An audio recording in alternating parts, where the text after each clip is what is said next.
Peggy 18.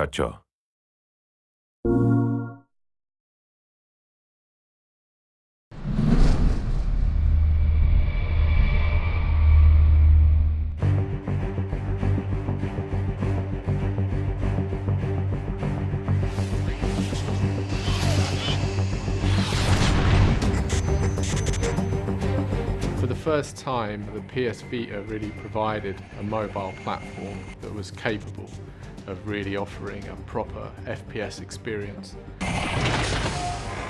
It was new hardware for us, and we thought, there's no way we can get the full Killzone experience onto it. But as the project's gone on, we realised, hey, we can get basically everything in this. Getting the tech over, making sure everything looks amazing, runs perfectly. Fortunately, the Vita is very powerful, and because we've taken across the Killzone engine, we can actually really push and develop the graphics and get the fidelity that we need to make it live within the family of Killzone games.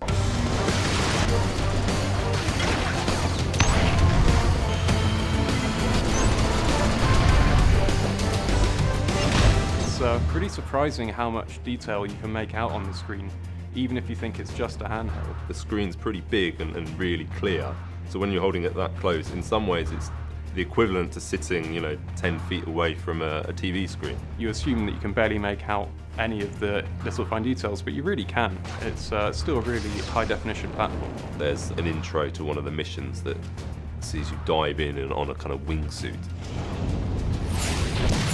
It looks pretty impressive, but it's even more impressive when you tell people they can look around, and a lot of people didn't realise, they just thought it was a movie, and as soon as you can press left and right, and they were like, whoa, no way, that's in-game, and then it was kind of like, that was the moment that you could see people were like, oh wow, this is impressive, like, we've not seen this before on the Vita.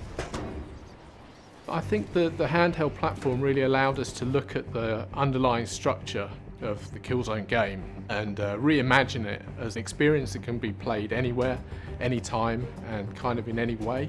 You can play really short bursts of game and put it down and come back to it later. You can play multiplayer on the move, just over Wi-Fi. We were trying to offer something that people could just pick up and play with that kind of immediacy that you don't always get with a home console game. Get rich and get out. The other thing that I was really interested in maintaining was the feel of Killzone. It actually touches the kind of standard Killzone feeling of being a heavy, weighty shooter. So that went through the controls, the animations. Obviously the two dual analog sticks made a big difference. It's the first handheld with dual sticks. The fact that you can actually have a proper console experience on the Vita is everything.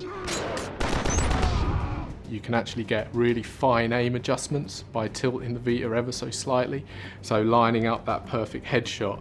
If you're not great with the sticks, you can actually use the device itself just to get that. The button setup is great for a first-person shooter. We've obviously leveraged some of the touch elements in where appropriate. We have the brutal melee system now, which rather than just being a button press, it will now put you and the guy that you're attacking into a synced animation, and you'll then have a window to put the gesture in on the touchscreen. You can really see it feels like Killzone, it looks like Killzone, plays like Killzone. Quite simple really, the PS Vita is such an amazing piece of kit. Killzone's a perfect title to bring over to it. We can really do Killzone justice on the Vita. Kick back